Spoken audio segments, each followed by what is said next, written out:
चलिए, good morning. 8 बजे का बैच का यह रिकॉर्डिंग है। जहाँ तक पढ़ाई हुआ था उसके आगे का रिकॉर्डिंग आपको मिलेगा। अभी लाइव क्लास कल से डिस्टर्ब था, तो बोले थे कि जब तक नेट का थोड़ा प्रॉब्लम है, अभी इशू है, नेट अच्छे से नहीं चल रहा है। कभी आ रहा है, कभी जा रहा है, कभी आ रहा है, कभी जा रहा है। तो पढ़ाई आपका बाधित नहीं होना चाहिए, इसके कारण आपको पर डे का रिकॉर्डिंग मिलते रहेगा। फिर नेट ठीक हो जाएगा तो फिर लाइव क्लास चलते रहेगा। अब इंटरनेट तो हमारे बस में है नहीं, लेकिन हाँ, ये बस में है कि पढ़ाई कंटिन्यू चले। तो उसके लिए बोले थे कि मान लिया जाए कि इस तरह से नेट डिस्टरबेंस होता है तो रिकॉर्डिंग मिलेगा। महीना में 1-2 बार ऐसा नौबत आ ही जाएगा, लेकिन पढ़ाई आपका रुकना नहीं चाहिए। तो रिकॉर्डिंग आपको मिलेगा, आप ही के लिए रिकॉर्डिंग कर रहे हैं। 8 बजे बैच के लिए परसेंटेज चैप्टर चल रहा था। जहाँ तक आपको पढ़ाए थे उसके आगे का रिकॉर्डिंग कर रहे हैं। फिर कोई यदि आपको किसी क्वेश्चन में कोई प्रॉब्लम होता है, ऐसे प्रॉब्लम तो नहीं होना चाहिए, फिर भी होता है, तो ग्रुप में मैसेज करिएगा। फिर अगले रिकॉर्डिंग में या अगले, मान लें कि नेट आज ही ठीक हो जाएगा तो कल से फिर लाइव क्लास स्टार्ट हो जाएगा। यदि नेट ठीक हो जाएगा तो हम खुद ही अपने टाइम पर लाइव आने लगेंगे, आपको नोटिफिकेशन मिलने लगेगा, ग्रुप में मैसेज कर देंगे। और यदि नेट ठीक नहीं होगा तो आपको रिकॉर्डिंग जो है मिलने लग जाएगा। अब जैसे आज स्थिति देखते हैं, मैं तो सुबह आने पर ना पता चलता है, मॉर्निंग में 7 बजे आते हैं रिकॉर्डिंग करने के लिए या पढ़ाने के लिए। सुबह के 7 बजे के बैच आए, 10 मिनट क्लास चला, वहीं वीडियो रुकने लग गया। तो 7 बजे का भी रिकॉर्डिंग कर दिए हैं, उसको भी पोस्ट आपको कर दिए हैं। और अब 8 बजे का, तो आज लगता है कि यही स्थिति है, जब तक कोई सूचना नहीं आता है कि भाई नेट का स्पीड ठीक हो गया। वैसे तो बार बार चेक करना पड़ता है, लेकिन फ़ोन किए हुए हैं कि भाई स्पीड ठीक हो जाएगा, सब कुछ ठीक हो जाएगा तो कॉल कर दीजिएगा, तो हम अपना लाइव क्लास कंटिन्यू करेंगे। तो मान लीजिए कि जब तक कि नेट डिस्टर्ब है, जब तक का मतलब 5-6 दिन नहीं रहेगा, हो सकता है आज कल भर रहे, तब तक आपको रिकॉर्डिंग कर रहे हैं। इसी से पढ़िए आप लोग। दिक्कत होगा ग्रुप पे मैसेज करिएगा। तो आइए शुरू करते हैं। चलिए, यहाँ तक पढ़ा रहे थे कि किसी चीज़ को परसेंटेज में 2 बार बढ़ाने या घटाने के लिए। तो इसी में यह क्वेश्चन बताए थे, उसके बाद यह क्वेश्चन आपको बताए थे। एक पहले का क्वेश्चन छोड़े थे, बोले थे कि इसको, इसके बाद इसको बताएंगे। तो आइए, यहाँ से ही हमको स्टार्ट करना है, तो शुरुआत करते हैं। और ये भी आपको एकदम लाइव क्लास की तरह रिकॉर्डिंग आपको मिलेगा। रिकॉर्डिंग में कोई कट पेस्ट हम नहीं करते हैं। अब रिकॉर्डिंग करके फिर उसको कट करना, पेस्ट करना, फिर सेंड करना, बड़ी टाइम भी लगता है। हमारे पास कोई वैसा स्टाफ भी नहीं है। तो बस जैसे आपको लाइव क्लास में पढ़ाते हो वैसे ही पढ़ाया और सेम रिकॉर्डिंग आपको ये कर दी। चलिए, हाँ, कट पेस्ट करने के बाद तो थोड़ा अच्छा हो ही जाता है, लेकिन बहुत उसमें भी टाइम लगता है। अब मान लें कि मैथ ही है ना, पढ़ाए, कहीं कैलकुलेशन गलती होता ही है, कहीं कोई चीज़ ठीक से ना देखे, एरर तो आता ही है, ऐबे करेगा। अब मान लिया जाए कि दिन भर में 5 घंटा पढ़ाते हैं तो 5 घंटा में कैलकुलेशन है, एरर तो आएगा ही। तब रिकॉर्डेड वीडियो में होता है कि आदमी उसको काट देता है, फिर ये करता है। तो मेन है कि यहाँ देखने वाले भी लोग, सब लोग समझदार हैं। देखने वाला आदमी पढ़ा लिखा है, समझता है कि अच्छा भाई, हाँ ये मिस्टेक हो गया। हाँ, गलती उसको कहते हैं जिसमें कंसेप्ट गलत हो जाए, थ्योरेटिकली गलत हो जाए, वो गलत हुआ। चलिए, ऐसे सब चीज़ पर ध्यान तो रखते हैं, अपने जानते तो चाहते नहीं हैं कि कोई एरर हो जाए।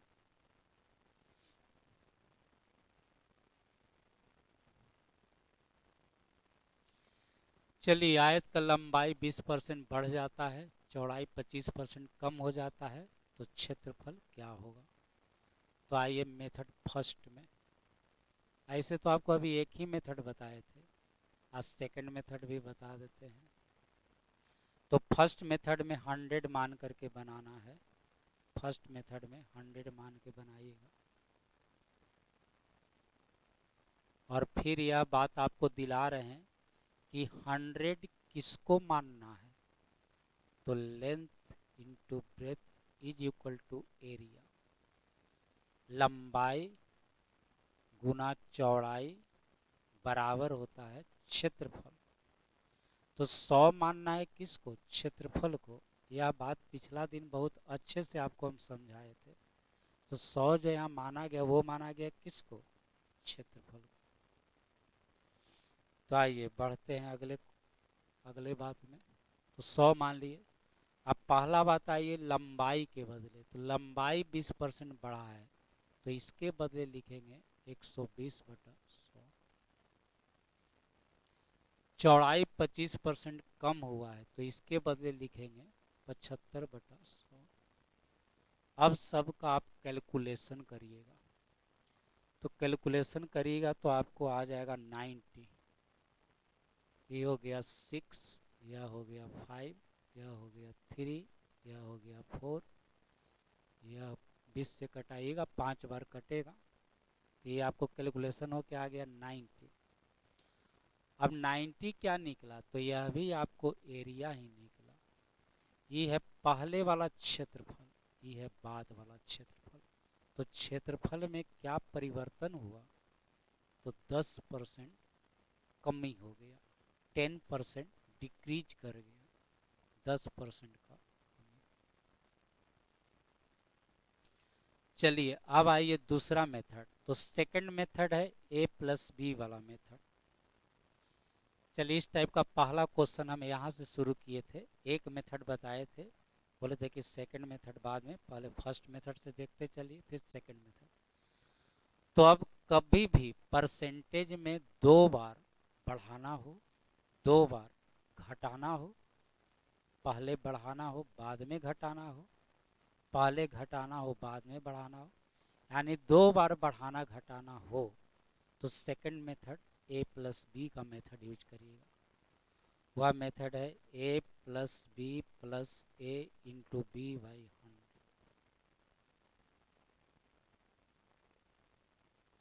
यह मेथड कब यूज आपको करना है,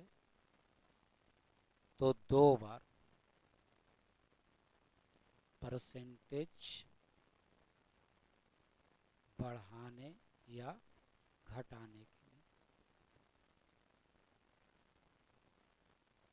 परसेंटेज वृद्धि या कमी के लिए, परसेंटेज इंक्रीज या डिक्रीज करने के लिए। अब है कि ये कैसे पता चलेगा कि बढ़ने के लिए कैसे, ए का मतलब ए का बढ़ना कि ए का घटना, तो इसको डिनोट करते हैं प्लस माइनस से, इसको डिनोट करते हैं प्लस माइनस से। जहाँ पर हमको बढ़ेगा, इंक्रीज करेगा, वृद्धि होगा, तो उस समय हम डिनोट करेंगे प्लस से, और जहाँ पर कमी होगा उस समय उसको हम डिनोट करेंगे माइनस से। तो देखा जाए तो इस क्वेश्चन में है कि मूल्य और खपत दोनों ही 20% अधिक हो गया है या बढ़ गया है, तो ए के जगह पर भी +20 लिखिएगा और बी के जगह पर भी +20 लिखिएगा, और प्लस 20 गुना 20/100। अब एक चीज और ध्यान देना है, ये जो यहाँ का साइन जो लिखा गया है, ये वृद्धि है इसलिए प्लस, वृद्धि इसलिए, यहाँ का जो साइन लिखिएगा, ये साइन ये दोनों के साइन को मल्टीप्लाई करके, या कहिए ये दोनों को मल्टीप्लाई करके यहाँ लिखिएगा। एक कैलकुलेशन करिएगा तब 44 आ जाएगा, ये 44 आया प्लस में, तो आंसर प्लस में आएगा, तो कहा जाएगा कि वृद्धि हो गया, इंक्रीज कर गया, बढ़ गया। और यही माइनस आ जाएगा, निगेटिव आ जाएगा, तब कहिएगा कि कम हो गया, डिक्रीज कर गया। फिर से देखा जाए, यहाँ पर देखा जाए सेकंड मेथड से, एक चीज 20% बढ़ा है तो +20। अगला चीज 25% कम हुआ है तो -25। अब अगला साइन क्या करिएगा, तो ये दोनों को मल्टीप्लाई करके लिखिएगा, तो -20 इंटू 25/100। तो ये देखिए +20 -25 -5, 500/100, फिर -5 हो गया, तो -5 एंड -5 -10, तो रिजल्ट माइनस में आ गया। तो इसको कहेंगे कि 10% डिक्रीज हो गया, 10% का कमी हो।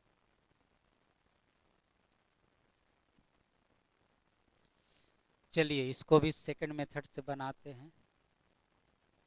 तो इस टाइप में सबसे इम्पोर्टेंट बात जो ध्यान में रखना था वो इसी क्वेश्चन में आपको हम बताए थे। ऐसा नहीं कि सब क्वेश्चन एक ही तरह से, ये इम्पोर्टेंट है, स्ट्रक्चर इम्पोर्टेंट है, स्ट्रक्चर पर बहुत ध्यान देना है। तो देखिए 20% कमी क्या हुआ है, मूल्य, तो यहाँ -20 लिख देते हैं। और अगला बात लिखना है किसके बदले, दर्शकों की संख्या के बदले या संख्या के बदले। तब बोला गया है कि दर्शकों की संख्या कितना % बढ़ जाता है, तो यही तो हमको निकालना है। ये नहीं कि 20% कम हुआ तो -20, और 20% अधिक हुआ तो +20 लिख दीजिएगा, तो सब कुछ गलती हो जाएगा। पहला बात मूल्य के बदले, तो अगला बात संख्या के बदले, और वो हमको फाइंड आउट करना है, वो निकालना है। तो यहाँ पर क्या लिखेंगे, +x। अब अगला साइड ये दोनों को मल्टीप्लाई करके लिखते हैं, -20 इंटू x/100। और अब जो इसका रिजल्ट निकलेगा, अब जो इसका रिजल्ट निकलेगा, ये जो बराबर में आएगा, अब कहता है कि ये जो रिजल्ट निकलेगा वो निकलेगा इनकम के बदले, आय के बदले, और आय 20% बढ़ जाता है। तो यहाँ पर अब लिखिए +20, और इसका कैलकुलेशन करना है और आपको x का मान निकालना है। तो देखिए 20/100 कटेगा 1/5, तो x में से x/5 घटाइएगा तो 4x/5, आई 20 इधर जाके जुट जाएगा 40, तो 4 से 40 कटेगा 10, 5 से गुना होगा 50। तो आप कैलकुलेशन करिएगा तो आपको x का मान आएगा 50, और 50 आएगा प्लस में, तो इसका मतलब हो गया कि 50% का वृद्धि होगा।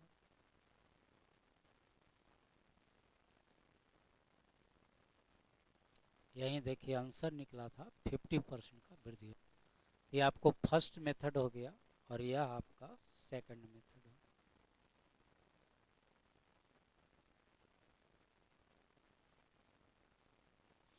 अभी आप थ्योरी का क्वेश्चन पढ़ रहे हैं, अभी आप थ्योरी का क्वेश्चन पढ़ रहे हैं, तो थ्योरी में जो भी क्वेश्चन आपको मिलेगा सब प्रचलित क्वेश्चन मिलेगा, हर जगह ये सब क्वेश्चन है, वो सब क्वेश्चन मिलेगा।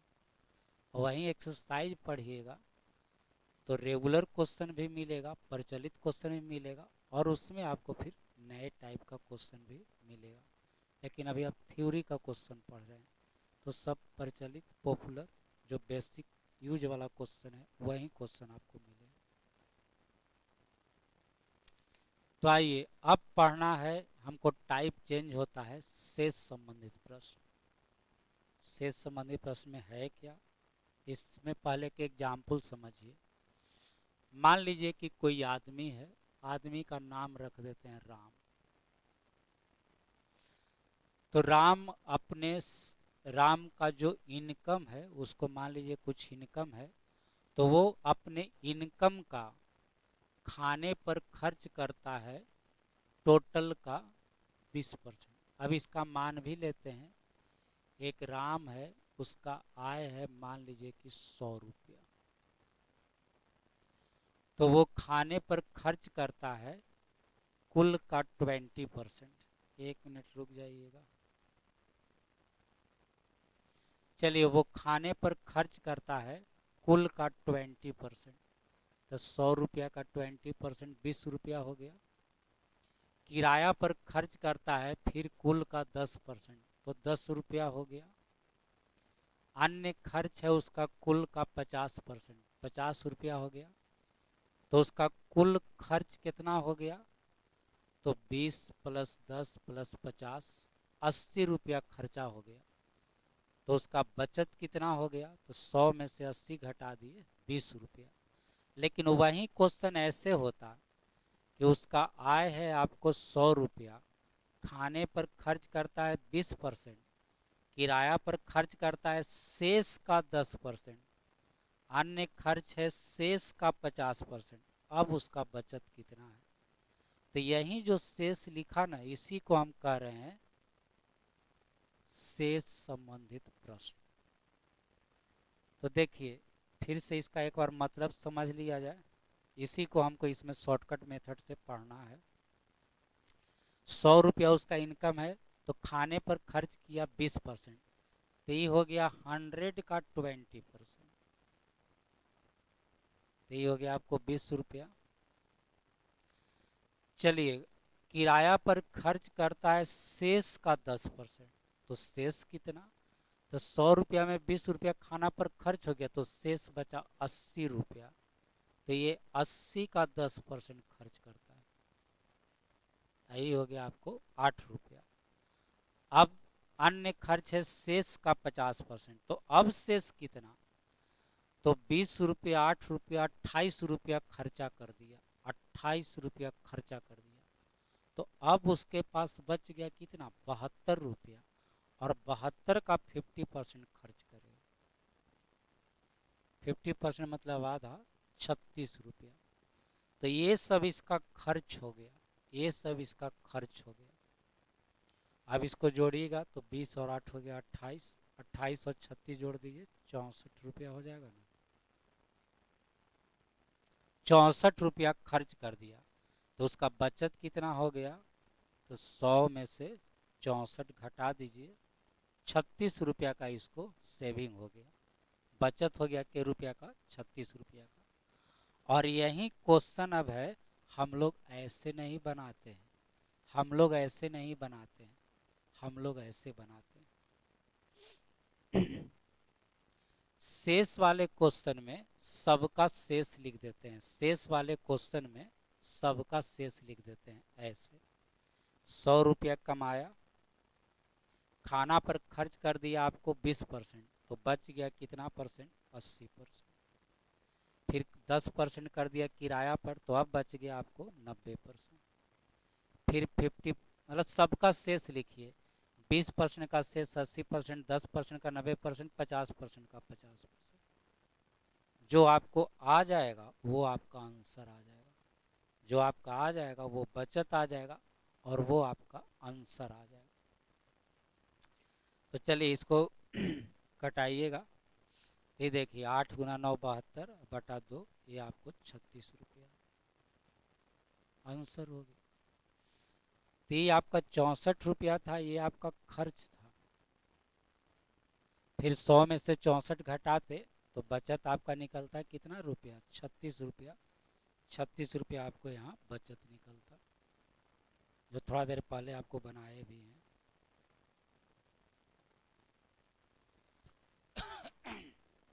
तो फिर से समझ लिया जाए, पहले तो हम आपको ये समझाए कि शेष वाला क्वेश्चन होता कैसे है, उसका मतलब क्या होता है, और अब लास्ट में यह बताए कि हम इसको शॉर्टकट बनाते कैसे। तो एकदम अब याद कर लीजिए, शेष वाले क्वेश्चन में सबका शेष लिखना है, रिमाइंडर टाइप के क्वेश्चन में सबका रिमाइंडर निकालना है। 20% का रिमाइंडर 80%, 10% का रिमाइंडर 90%, 50% का रिमाइंडर 50%। कैलकुलेशन करिए, आंसर आ। तो आइए अब बढ़ते हैं इसके क्वेश्चन की ओर। कहता है कि एक आदमी 20,000 रुपया कमाता है, 20% खाना पर, 10% किराया पर, 25% एजुकेशन पर खर्च करता है, 25% अन्य खर्च भी है, बचत बताइए। तो बोलिए यह जनरल क्वेश्चन है कि शेष वाला क्वेश्चन है, तो यह जनरल क्वेश्चन है, शेष का इसमें कहीं कोई जिक्र ही नहीं है, तभी तो और भी हल्का है। ये तो सीधा बनेगा, पहले कुल खर्च निकाल दिया जाए, कुल खर्च निकल जाएगा तब कुल बचत भी निकल जाएगा। सब कुछ पहले परसेंट में निकाल दीजिए, बाद में इसको रुपया में हम कन्वर्ट कर लेंगे, पहले परसेंट में निकाल लीजिए। तो जोड़िए 20 और 10 30, 30 और 25 हो गया 55, 55, 55 और 25 जोड़िए 80। तो वो 80% खर्च कर देता है।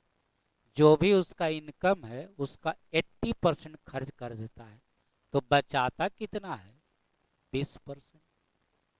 किसका 20% बचाता है? तो जो उसका इनकम होगा। इनकम कितना है? 20,000 रुपया।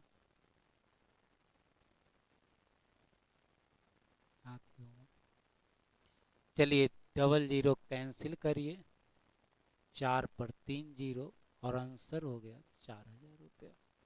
आपका आंसर हो गया 4,000। बढ़ते हैं अगले क्वेश्चन की ओर। फिर देखिए वेतन है 20,000 रुपया, 20% खाने पर। यहाँ देखिए लिखा शेष का 10% किराया पर, शेष का 25% एजुकेशन पर, शेष का 25% हमने खर्च है। दोनों में सेम डिजिट का यूज हुआ है। इसके जो पहले क्वेश्चन देखे थे दोनों में सेम वैल्यू या डिजिट का यूज हुआ है।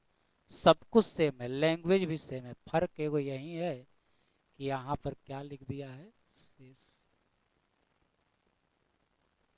यहाँ क्या लिख दिया है शेष। इतना ही लिख देने से अभी क्वेश्चन का मीनिंग चेंज हो गया, सब कुछ बदल गया। इसमें बचे हुए पार्ट का खर्च करता है और उसमें टोटल इनकम का खर्च करता है। दोनों में यही है।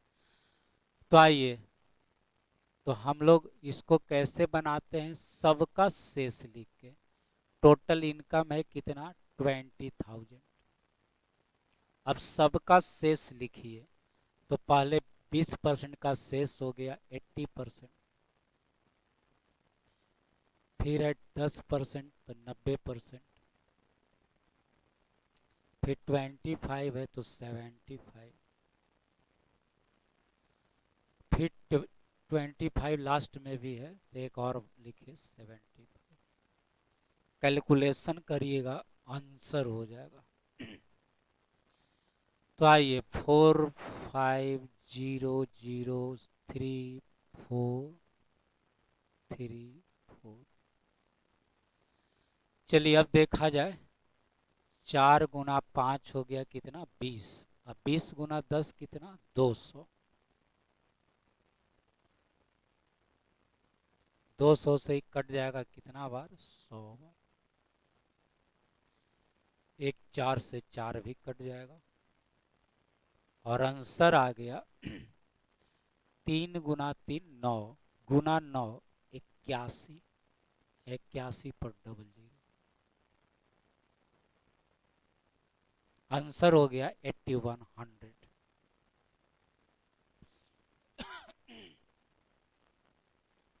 एक और क्वेश्चन देखते हैं। एक व्यक्ति अपने आय का 40% एजुकेशन पर देके शेष लिख दिया है, का 30% ट्रैवलिंग पर, परिवहन पर, शेष का 50% अन्य खर्च है। उसका बचत 10,500 रुपया है। तो आय बताइए।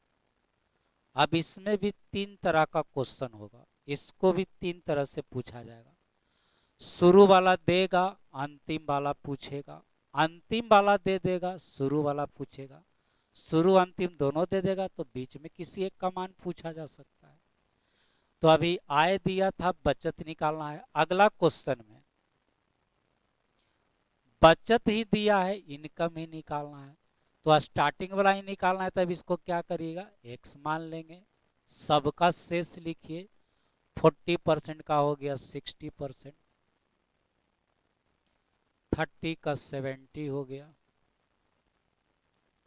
वहां देखिए 50 का 50 हो गया, और यहाँ जो सेविंग या बचत है वो हो गया 10,500। एक्स का मान निकालिए, आंसर हो जाएगा। जो कट सकता है इधर पहले कटा लीजिए, छोटा कर लीजिए, कैलकुलेशन करने में सुविधा होगा। चलिए 3 गुना 7 21 गुना 5, और एक्स का मान हो गया 5 गुना 10 50 गुना 2 100, इधर डबल जीरो बढ़ जाएगा तो ये हो गया 5 पर 4 जीरो, और आंसर हो गया 50,000 रुपया। आंसर हो गया 50,000 रुपया।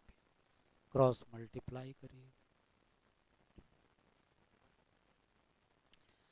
चलिए, किसी पुस्तकालय में यानी लाइब्रेरी में कुल पुस्तकों का 40% अंग्रेजी में शेष देखिए लिख दिया है। शेष का 10% आपको है, यहाँ शेष देखिए लिख दिया है। फिर शेष का 25% उर्दू में है।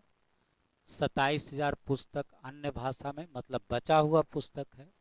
हिंदी में कितना पुस्तक है, तो पहले टोटल निकाल लेते हैं। टोटल एज्यूम कर लेते हैं x। अब x इंटू शेष वाला क्वेश्चन है, सबका शेष लिखिए। 40% का शेष हो गया 60%। चलिए, फिर 40 का 60, फिर आपको 25 का 75, और बराबर बचा हुआ पुस्तक हो गया 27। 27,000 आपको अदर लैंग्वेज में बचे हुए पुस्तकों की संख्या है। x का मान निकालिए। पहले ही बताइए x का जो मान निकलेगा वो क्या निकलेगा, तो x क्या है जो हम किए हैं, क्या माने हैं, तो x हम टोटल को रिप्रेजेंट करता है, तो यहाँ x का मान टोटल का निकलेगा। तो ये हो गया 3, यह हो गया 5, ये हो गया 5, ये हो गया 3, ये हो गया 3, ये हो गया 4, और ऊपर देख लीजिए 27 से 27 कट गया। 5 गुना 5 25 गुना 4 100 पर 3 जीरो और बढ़े, तो टोटल लाइब्रेरी में 1,00,000 पुस्तक था। 1,00,000 बुक्स, पुस्तक लाइब्रेरी में था। तो बोला गया है कि हिंदी में कितना था, यह ना बताइए, टोटल थोड़े बताना है, हिंदी में बताना है। तब तो अभी एक स्टेप और बनाना पड़ेगा। तो टोटल पुस्तक है 1,00,000। अब देखिए हिंदी में कितना परसेंट था, तो हिंदी में है 40%। किसका 40%? टोटल का नहीं, टोटल का नहीं, शेष का। तो किसके शेष का? इसके पहले इंग्लिश है, इंग्लिश के ही शेष का। इंग्लिश को छोड़ देने के बाद जो शेष बच गया उसी का 40% आपको हिंदी में। तो जिसका निकालना है, हिंदी का निकालना है, तो हिंदी से पहले क्या है, इंग्लिश। इंग्लिश वाले का पहले शेष निकालिए। तो 40% पुस्तक निकाल दीजिए, तो यहाँ बचेगा कितना परसेंट? 60%। फिर से 60% किसके बदले लिखे? इंग्लिश के बदले। तो इंग्लिश का तो 40%, तो 60 का है लिखे। तो इंग्लिश वाले को आप ले रहे हैं कि छोड़ रहे हैं? इंग्लिश वाले को छोड़ रहे हैं। शेष लिखने का मतलब है उसको छोड़ देना। जैसे मान लिया जाए कि आप जैसे लोग क्लास में मान ली कि 10% है, हम कहते हैं कि आप जैसे को छोड़कर, मतलब 10% को छोड़कर, तो बचा कितना? 90%। तो शेष लिखते हैं मतलब उसको छोड़ देते हैं, और उसी का परसेंट लिखते हैं मतलब उसको तब ले रहे हैं। तो इंग्लिश वाले को छोड़ दिए 40%, तो बचा कितना? 60%। यही बचे हुए का 40% हिंदी में है। हिंदी निकालना है तो 40% लिखे। यदि हिंदी को, यदि इसका शेष लिख देते, इसका मतलब हिंदी को आप छोड़ दिए, तब 40% लिखे तो हिंदी निकलेगा। यदि इसका शेष लिख देते तो ये छूट जाता। तब विचार होता किस पर? उर्दू वाले पर। मान ली कि उर्दू वाला निकालना रहता है, तो उर्दू के पहले 2 सब्जेक्ट है, दोनों का शेष लिखते, इसके बदले 60%, इसके बदले 60%, तब लिखते 25%। मान ली इसको भी छोड़, इसका भी शेष लिख देने का मतलब है तब उर्दू भी छूट गया। जिसका शेष लिख दिए इसका मतलब है कि उसको आप बाहर निकाल दिए, उसको आप छोड़ दिए, उसका मतलब यह हुआ। चलिए कैलकुलेशन करते हैं। इसमें तो केवल 0 0 ही है। 1 2 3 4 0, 1 2 3 4, 6 गुना 4 24, 24 पर 3 जीरो, आंसर हो गया 24। आंसर हो गया 24,000। तो फिर से समझा जाए, एक्स पहले टोटल मान लिए, चलिए इसका शेष हो गया 60, शेष हो गया 60, 25 का 75। ये तीनों को छोड़ देने के बाद इस सब का शेष लिखने का मतलब क्या होता है, तीनों को छोड़ दिए तो 27,000 पुस्तक बच गया, जो अदर लैंग्वेज क्वेश्चन में दिया हुआ है। तो एक्स का मान 1 लाख, 1 लाख टोटल पुस्तक था। अब टोटल में से पहले इंग्लिश वाले के शेष का इसको छोड़ देने के बाद जो 40% पुस्तक है वो 40% आपको हिंदी में, हिंदी में निकला 24,000, आंसर होगी। चलिए फिर से देखा जाए, कहता है कि एक व्यक्ति अपने धन का 20% बड़े पुत्र को देता है और शेष का 25% छोटे पुत्र को देता है। देखिए शेष लिख दिया गया है। और शेष का 40% पत्नी को देता है और पत्नी को 72 लाख रुपया देता है, तो छोटे पुत्र को कितना देता है। तो पहले टोटल हम मान लेते हैं एक्स। चलिए 20% का शेष बोलिए 80%। तो इसका शेष लिखने का मतलब बड़ा पुत्र को रख रहे हैं कि छोड़ रहे हैं, छोड़ रहे हैं। जिसका शेष लिख दीजिए, इसका मतलब उसको आप इग्नोर कर दीजिए, उसको आप अलग कर दिए। चलिए छोटा पुत्र का है 25%, 25% लिखिएगा तो इसका निकलेगा। अब 75% लिखिएगा तो वो छूट जाएगा। तो 25 का लिख दिए 75, तो छोटा पुत्र को भी अलग कर दिए। अब आइए, अब इसका कितना है 40%, 40% लिखेंगे तो 22 का निकलेगा और 60% लिखेंगे तो 22 का भी छूट जाएगा। ये जो रुपया 72 लाख दिया है वो किसका दिया है, तो वो दिया है पत्नी का। तो मान लिया जाए कि 40% की जगह 60% लिखा, तो उसको आप छोड़ दीजिएगा। तो उसको आप छोड़ दीजिएगा तो फिर 72,000 लिखिएगा किसके बदले, जो कि 72 लाख रुपया तो पत्नी का ही न धन है। तो इसका शेष नहीं लिखना होगा, यहाँ 40% ही लिखना होगा। तो 40% लिखने का मतलब इसका धन पता करना, इसका धन निकालना, और इसी का धन क्वेश्चन में दिया है कितना, 72 लाख रुपया, 72 लाख। 0 0 छोड़ दे रहे हैं, आंसर लाख में ही आएगा। कैलकुलेशन करिए एक्स का मान।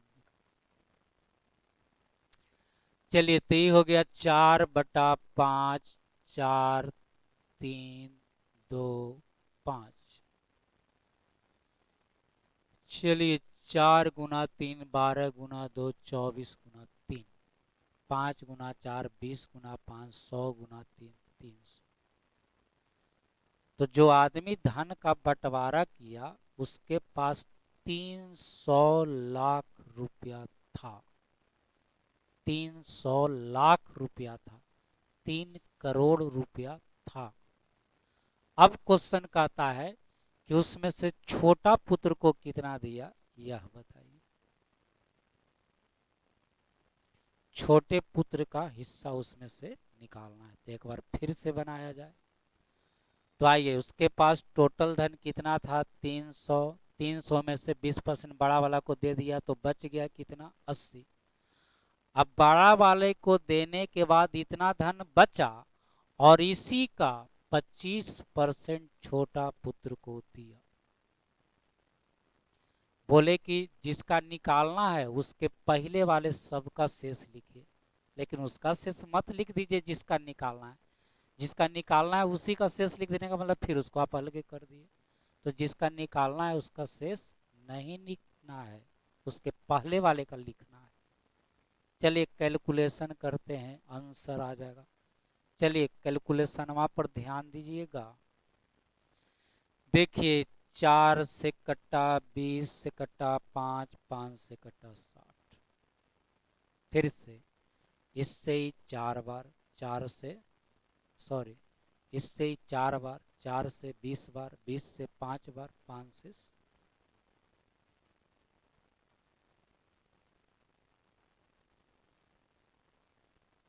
तो आंसर हो गया आपको 60 लाख, 60 लाख रुपया आपका आंसर हो गया।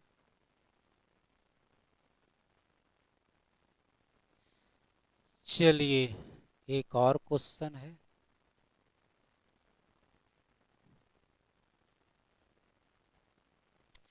कोई व्यक्ति अपने धन का 20% छोटे पुत्र को देता है, शेष का 15% और 25% दूसरे तीसरे को देता है।